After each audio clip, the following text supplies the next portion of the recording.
Bhupalpally municipality ఎన్నికల్లో ఎగిరేది గులాబీ జెండానే అని బీఆర్ఎస్ నాయకులు చెబుతున్నారు. మున్సిపల్ ఎన్నికల్లో భాగంగా 12, 13 వార్డుల్లో ఎన్నికల ప్రచారం చేశారు. మున్సిపల్ ఎన్నికల్లో బీఆర్ఎస్ గెలిపే లక్ష్యంగా ఆ పార్టీ శ్రేణులు ఎన్నికల ప్రచారం చేపట్టారు. 12వ వార్డు అభ్యర్థి బొంతల సతీష్ కుమార్, 13వ వార్డు అభ్యర్థి మామిడి కుమార్ ను గెలిపించాలని కోరుతూ ఇంటింటికి వెళ్తూ ప్రజలను కలుసుకొని గత బీఆర్ఎస్ ప్రభుత్వం ఏ విధంగా సంక్షేమ అభివృద్ధి పథకాలు చేపట్టడమే కాకుండా భూపాలపల్లిని ఏ విధంగా అభివృద్ధి చేసిందో ప్రజలకు వివరించారు.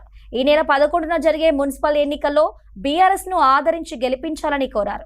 12వ వార్డు 13వ వార్డులో 12వ వార్డులో బొంతల సతీష్ కుమార్, 13వ వార్డులో మామిడి కుమార్ గారిని వాళ్ళను అభ్యర్థులుగా ప్రకటించి ఇప్పటి వరకు ఈ 12వ వార్డు ఇన్ఛార్జి దాసరి రవీందర్, 13వ వార్డు ఇన్ఛార్జి బొడ్డు సదానందం గారుల ఆధ్వర్యంలో ఇప్పటివరకు 3-4 రౌండ్లు ప్రజలను కలిసి ఓటును అభ్యర్థించడం జరిగింది. ప్రజలు గతంలో రమణారెడ్డి గారు చేసిన అభివృద్ధిని కాంక్షిస్తూ ఇక్కడ అభ్యర్థులను మేము ప్రకటించగానే ప్రజలందరూ సంతోషంగా మీరు మాకు పిల్లల మాకు అందుబాటులో ఉండేవాళ్ళు అని సంతోషం వ్యక్తం చేస్తూ ఉన్నారు.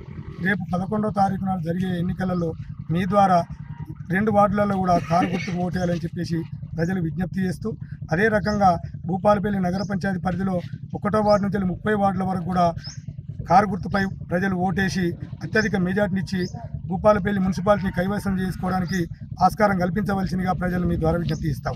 ఎలక్షన్ సమయంలో మనకు కాశింపల్లె నుండి 12వ వార్డు 13వ వార్డుగా అభ్యర్థులను మామిడి కుమారస్వామి గారిని, అదేవిధంగా బొంతల సతీష్ గారిని బీఆర్ఎస్ పార్టీ నుంచి బలపరచడం జరిగింది.